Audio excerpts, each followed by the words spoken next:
तो स्टूडेंट्स, आज हम लोग मैट्रिक्स से रिलेटेड एक प्रॉपर्टी पढ़ेंगे, एक नया फीचर कि सिंगुलर मैट्रिक्स और नॉन सिंगुलर मैट्रिक्स किसे कहते हैं।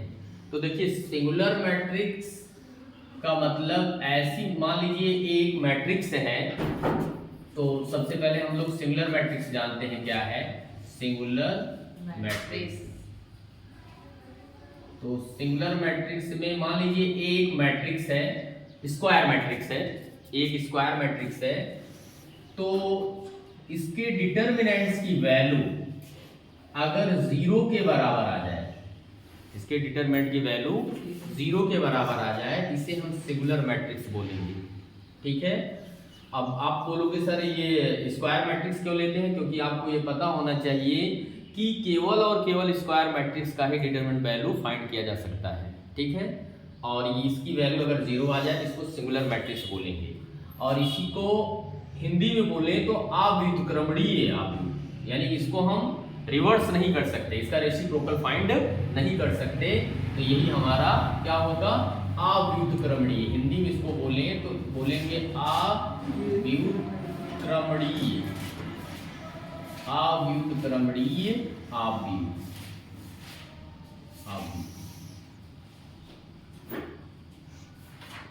ठीक।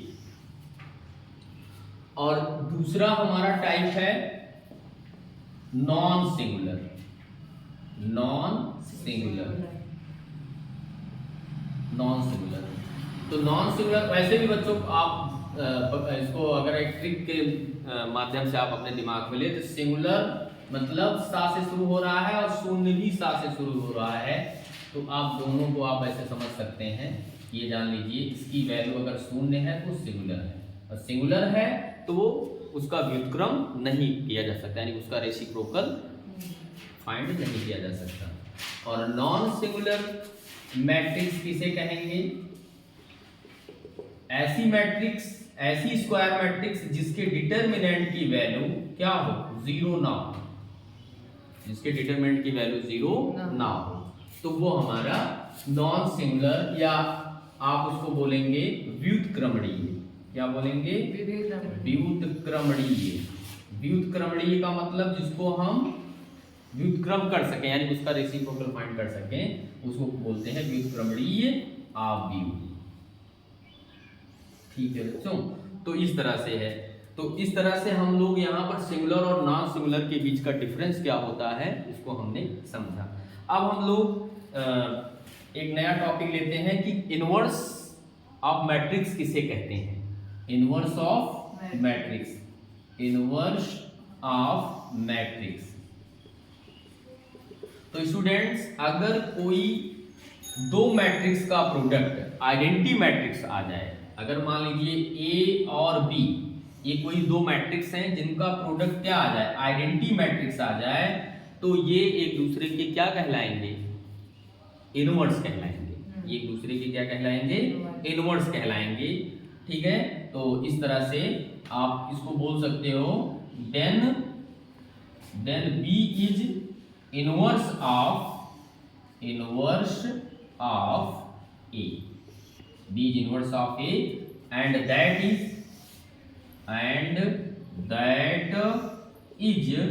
Represented by A inverse. इसको हम ए इनवर्स से रिप्रेजेंट करते हैं। ठीक।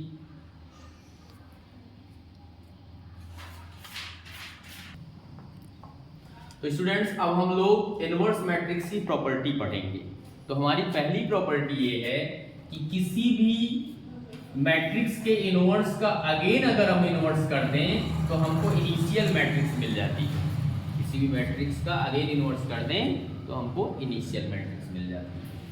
और इसकी दूसरी प्रॉपर्टी ये है कि दो मैट्रिक्स के प्रोडक्ट का इनवर्स उनके अलग अलग इनवर्स के रिवर्स ऑर्डर में प्रोडक्ट के बराबर होता है, यानी कि ए डॉट बी का whole inverse B inverse dot A inverse के बराबर होता है।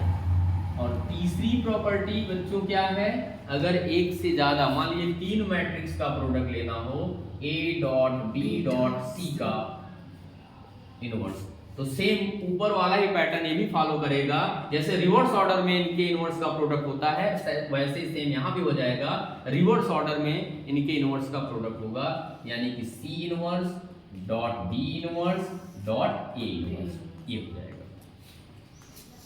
और हमारी चौथी प्रॉपर्टी है बच्चों कि किसी भी मैट्रिक्स के ट्रांसपोज का इनवर्स उस मैट्रिक्स के इनवर्स के ट्रांसपोज के बराबर होता है।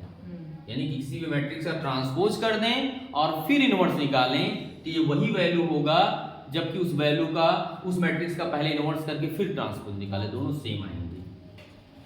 और फिर स्टूडेंट्स हमारी पांचवी प्रॉपर्टी है कि किसी भी मैट्रिक्स के इनवर्स का जो डिटर्मिनेंट होता है वो हमारा 1 डिटर्मिनेंट ऑफ एक ए से रिप्रेजेंट किया जाता है और वो उस मैट्रिक्स के डिटर्मिनेंट के इनवर्स के बराबर होता है।